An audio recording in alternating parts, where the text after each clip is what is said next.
Hello, I'm Bernard Hickey from interest.co.nz and welcome to a special economic weather report brought to you in association with the BNZ.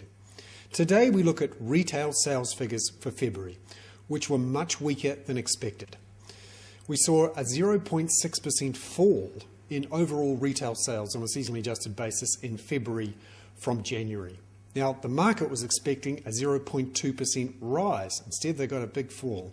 And when you look at the core numbers, so that takes out things like petrol and car sales, it was even worse, down 0.9% in February from January. And this is versus economists' forecasts of around about a 0.4% rise. So this has got people thinking that consumers are being very cautious about their spending. And this is a bit of a surprise too, because we saw numbers yesterday showing spending with cards, so that's debit cards and credit cards, was relatively strong in March, obviously March versus February for retail sales. And the question is, what happens now with the Reserve Bank? When will it increase the official cash rate, currently at 2.5%, a record low? Now, before today, most people were saying sometime in June or July.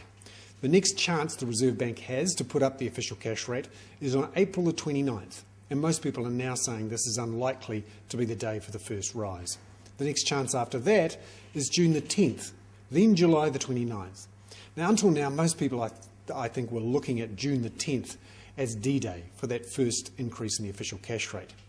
But if anything, the mood seems to be shifting back towards July the 29th as the first rate hike. Some are even saying maybe a delay until September the 16th, given that the economy, particularly the consumer part of the economy, is just not firing. I think this is because consumers, particularly households, are deleveraging. They're looking to save money and repay debt. When you do that, you're not spending. I'm Bernard Hickey. That was a special economic weather report brought to you in association with the BNZ.